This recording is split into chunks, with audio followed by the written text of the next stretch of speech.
Johnny Dollar. This is George Caldwell, Mr. Dollar. Caldwell? That's right. I'm in charge of the Office of Amalgamated Life Association here in Meridian, Mississippi. Oh, I see. Yes, sir. And I'm certainly glad I caught you. What can I do for you, Mr. Caldwell? Well, I understand that you've been given top security clearance. That's right, sir, I have. Good. Our client was certain you have, and that's why he asked that you be called in on this problem of his. Who is the client? His name is Dr. Emmett Melcher. Yes? Yes, he is head of the Melcher Laboratories here in Meridian. He does a great deal of work for the government. I see. And he's most anxious that you lose no time in getting down here to see him. Sounds pretty important. I'm certain it is. What's it all about, Mr. Caldwell? I don't know. What? The only thing I'm sure of is that whatever it is, it's top secret. All right. I'll get there as quickly as possible. The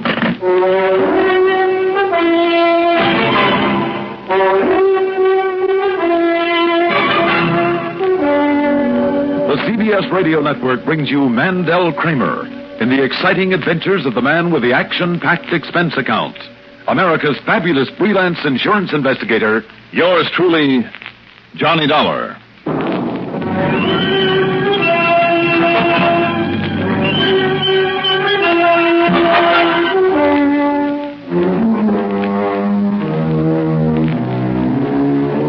Expense account submitted by Special Investigator Johnny Dollar to Amalgamated Life Association Meridian office. Following is an account of expenses incurred during my investigation of the Philadelphia Miss matter.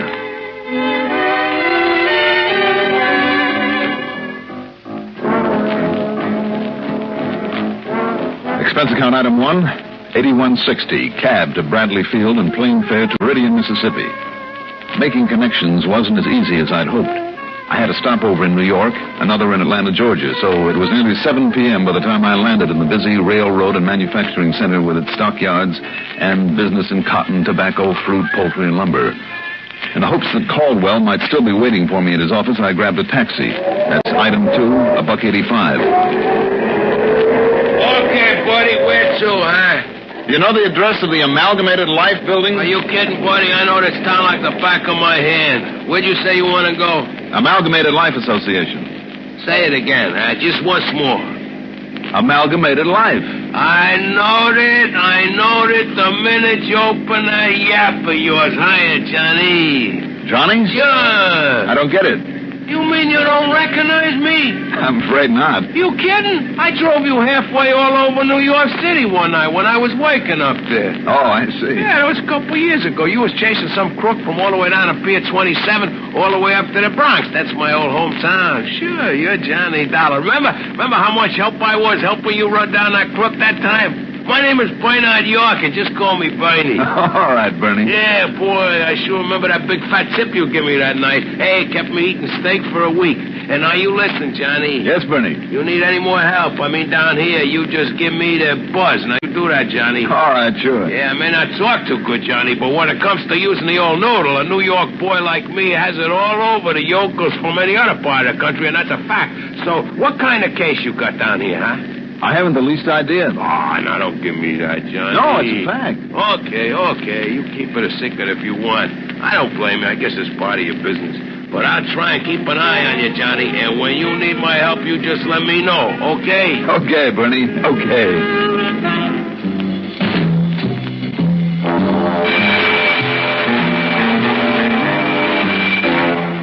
George Caldwell was still in his office, and we got to the point right away. Yes, I checked the airline schedule, Mr. Dollar, found out how late you would arrive, and figured I had better stay around. Well, tell me, have you found out any more about what's bothering this Dr. Melcher? Well, I phoned the laboratories to tell him you were on your way, but it seems he was suddenly called to Washington and may not be back until quite late tonight. Mm-hmm. However, his secretary, a Miss Mona Littlewolf, said that she would wait for him. Little Wolf? Yes, she's a Philadelphia girl. Part Indian, I understand. Oh, I see. Well, I suppose I better grab a taxi and get on out to the laboratories. I would think it advisable.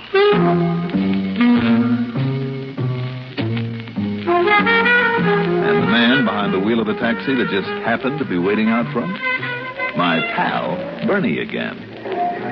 Melcher Laboratories, huh? Must be real important, Johnny. I wouldn't know. Well, I do. And they got more government secrets going on at that place, you know, man in space and all that caper. Oh? Hey, is that what you come down here to investigate, something like that? Bernie, I told you I wouldn't know. Okay. But when you need me, Johnny, you just holler. I'll be around. I'm sure you will.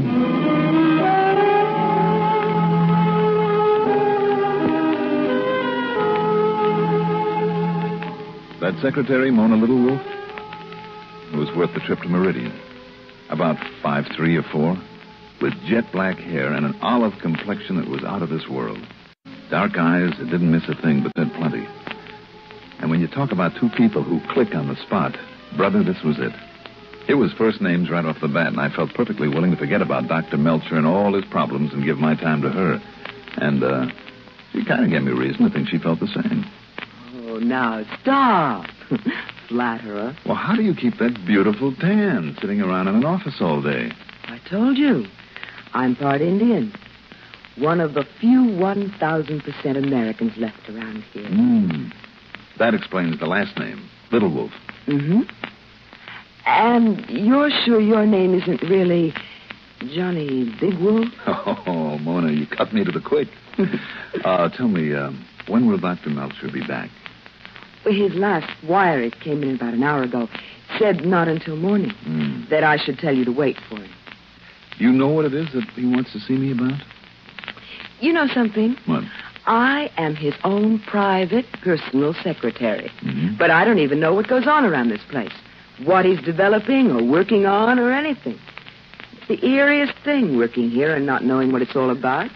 Well, I'm sorry I had to keep you waiting then. I'm not. Johnny. You know something? I'm not either. Good. The only trouble is I'm going on a vacation tomorrow. Oh. I'm going to be tied down here with your boss. Oh, no. Look, as long as I have until morning before he gets back. While the cat's away? Why not? Must be all sorts of ways to spend a pleasant evening here in Meridian. With you along. Why not?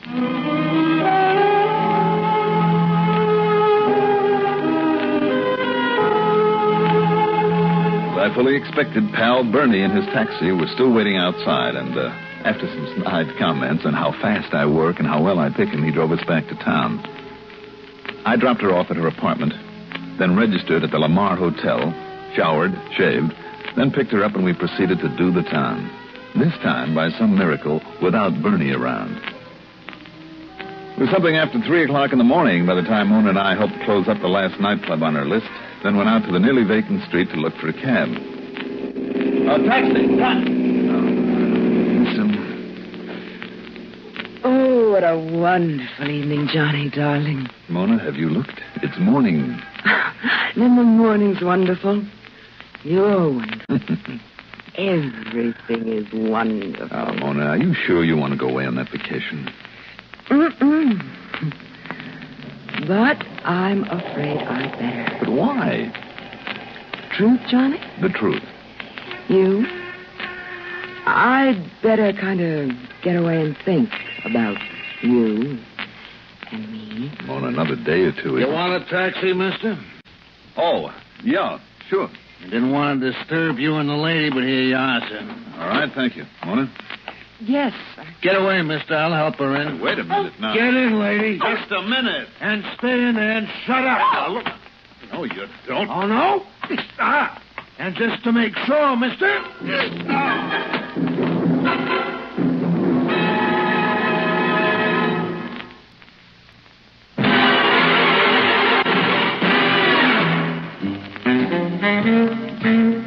I came to in my own bed at the Lamar Hotel. And working over me with a wet towel in one hand and a bottle of bourbon in the other was Bernie the cabbie. Atta boy, Johnny, pal, you're coming around all okay. Bernie. Hey, you want another slug of this here now, bourbon? No, thanks, Bernie. Told you was going to need my help around this bay. Sure lucky I was cruising around late last night. I seen you laying there in front of that fancy saloon. Boy, was you out cold like a fish.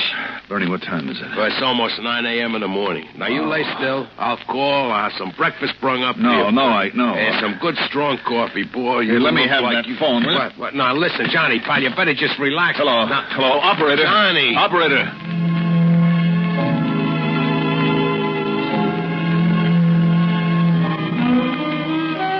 The call was to Mona's apartment. No answer. But why that attack on us? And the kidnapping of Mona? The few nice jewels she'd been wearing? Hardly. I asked Bernie if he'd seen the taxi. Well, I seen a car pulling away, Johnny, but no taxi. Well, now that you mention it, maybe it wasn't. You sure tore up the street getting away, too. And, Johnny, it looks to me like somebody got wise to your being here on whatever kind of a job you're working on, and they figured they better stop your clock. You may be right, but why carry off Mona? Well, because they maybe thought she was working with you. And now they know you don't dare make a move if you don't want her getting hurt. That makes sense, I guess. So maybe I better call up the police. Wait a minute. Easy now, Johnny. You just lay there and let me open it. You got a gun? Yeah, right here. Okay, you keep me covered. You ready? Ready. Yeah. I beg your pardon. Inside, buddy. Start talking. Who are you? Just start talking. Wait a minute, Bernie. Are you Mr. Dollar? That's right. Oh, thank goodness. I am Dr. Melcher. Oh, say, Doc, I'm sorry. But what is going on here? Well, that's exactly what I'd like to know, Doctor. And what has happened to you, Mr. Dollar? Bernie. Yeah, Johnny. Don't call in the police, not yet. Anything you say, Johnny. See if you can find somehow what happened to the girl, what happened to Mona. Mona? If anything really did. Check with all your driver pals all over town. If anybody's likely to have seen her, they are. You're right, Johnny. A hockey is better than all the cops in town when it comes to Right, now checking. go ahead. Circulate around, put it on your meter, and I'll pay the bill. And if I get a lead on her, should I bring her here? No. Don't even let her know. Just call me. If I'm not here, I'll be at the doctor's laboratory. Now go ahead. Yes, sir, Johnny. You leave it to me. All right now, Doctor. Tell me what it is that you wanted me down here for. Oh, but it is too late. It has already been stolen. Been stolen? What has? Well, I'll tell you what I can about it. You see, it is highly classified. I'll tell you in a moment. What have you said? The point is that for some days now, I've suspected that someone was trying to get hold of it. Yes? Yes, the vault, the temperature-controlled vault in which I've kept it. You see, no one else has worked on this formula but me. Formula for what, sir? I found the vault had been tampered with. I didn't dare to call the police because of the secrecy involved, but perhaps I should have called in the FBI, but I sent for you because I knew that you... Oh, but you are too late now, Mr. Dollar. When I got back from Washington, I got there this morning. It was gone. The formula? No. The product itself. And unless it is found within 2 or 3 days at the most... But now I suppose I'd better tell you what it is. Yes, Doctor. I think maybe you'd better.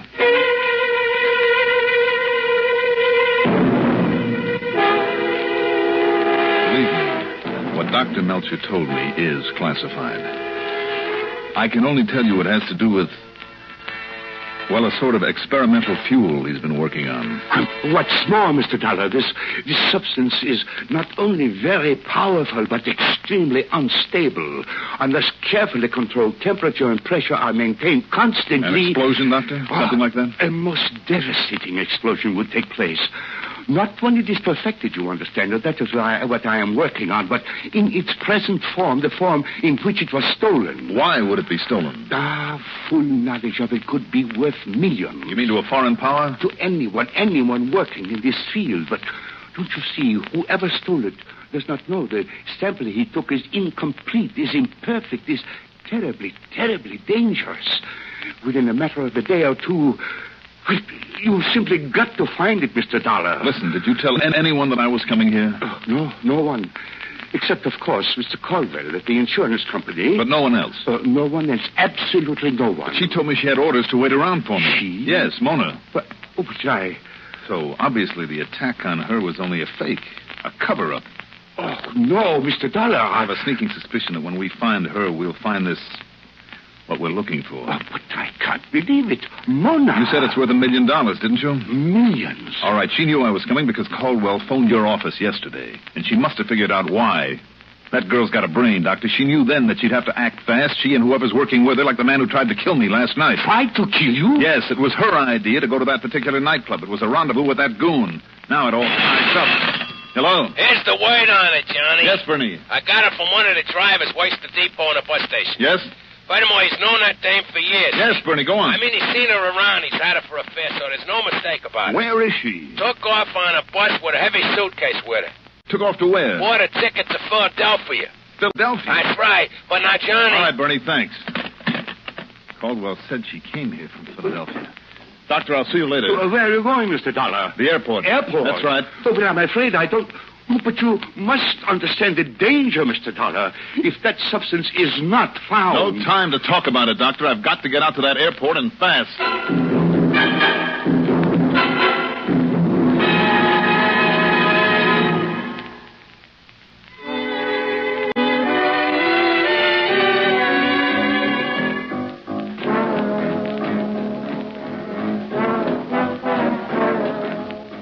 Expense account item 4, $2 for a cab.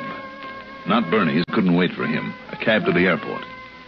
Item 5, $30.45 plane ticket to Philadelphia, PA. But before taking off, I called the office of the bus line, talked to the manager, and gave him specific instructions about a checkup on all passengers who'd cleared for the city of brotherly love that morning, about where and how to contact me. Then I jumped aboard the plane and we took off. When I got to Philadelphia, I enlisted the aid of my old pal, Lieutenant Harry Langley, of the police department. He went to work immediately, but then, nearly 24 hours later... Nothing, Johnny, nothing. I checked that bus line from stem to stern at every station between Meridian Miss and here. Well, it's the Philadelphia Miss I'm interested in. And don't forget, when that bus line manager called you here, he said he had no record of any long-trip ticket, any Mona Little Wolf to begin with. Well, then she must have used another name. Yeah, when he said the only through ticket to here was bought by a man? Well, maybe by that henchman of hers. The cab driver back there meant the ticket was bought for her. And, Johnny, I've had good men at the railroad stations and the airport, too, just in case. All of them with a perfect description of her. I don't think she's coming here. Lieutenant, can you think of a better place to hide out than a big city like this? Some out-of-the-way small town. Yeah, I suppose so. Of course, her ticket... Of course, Philadelphia was pretty small when I was born in it. You know, only a couple of hundred people. What's the gag? No gag. When I was born in Philadelphia, that's exactly what the population was, about 200. What? That was in Philadelphia, Indiana. What'd you say? Sure, my old hometown, Philly, Indiana. Wait a minute, Lieutenant. Wait a minute. You didn't think that right here in PA was the only Philadelphia, did you? Lieutenant, if there's one more Philadelphia, maybe there's more than one more. I wouldn't know. Come on, get me a handful of maps, an atlas, anything.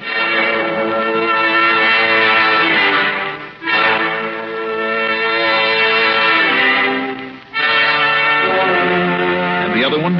The third Philadelphia in these United States? Not 40 miles north of where I'd started from, north of Meridian, Mississippi. And that's where Mona had gone with that deadly explosive with her. Airfare back to Meridian, $30.45, then $50 deposit there on a rental car. I raced north and west on Route 19 up in Neshoba County, heart of Mississippi's Indian country, where Mona Little Wolf could be sure of finding protection among her friends. On a side road a couple of miles short of Philadelphia, parked 100 yards in front of what was apparently an abandoned farmhouse, Bernie slumped down, sound asleep behind the wheel of his taxi. Bernie, wake up. Wake up. Oh, what goes on here? Johnny, holy mother, what took you so long? What are you doing here? I told you, didn't I? My pop seen her buy a bus ticket up here to Philadelphia. Where you been? Don't ask. But listen, when you didn't show, I come on up here myself. Good see? boy. And I found out that her and that goon, his name is Willie Bigtooth, he's a bad one. They're inside of this busted down old farmhouse. See it? They're inside. Yeah, and me, I've been sitting here watching it so they couldn't make a break until you got here. But a solid day of it, Johnny. When them taking pot shots at me now. Ooh, you see what I mean? Come on, get around the other side of the cab. You ain't kidding, but I'm glad he's a lousy shot. He or she. Mona! Mona Little Wolf, do you hear me? She hears all right. Go away, Johnny. Go on away. You and that crazy cab driver. No, listen to me, Mona. That stuff you stole from the lab. Leave it there and get out, Mona. It'll kill you. Sorry, Johnny. A bluff like that won't work. I'm not bluffing, Mona. That stuff is explosive. Now leave it. Get away from there before it's too late. What? Too late for what, Johnny? You don't realize the danger in the stuff you have there. All I know is it's worth a fortune, Johnny, darling. Mona, listen to me. And if you think we can't get out of here after dawn... She's right, Johnny. Mona! You're forgetting. We have Indian blood in us. Get out of there, Mona. Get away. Yes, darling? Get away from what? Holy Toledo!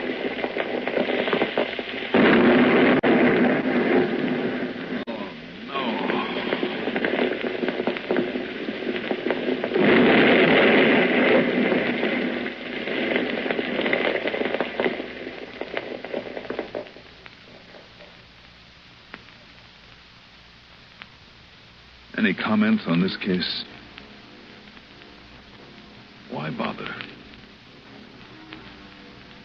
Expense account total, including a mittful for good old faithful Bernie, $485.75. Yours truly, Johnny Dollar.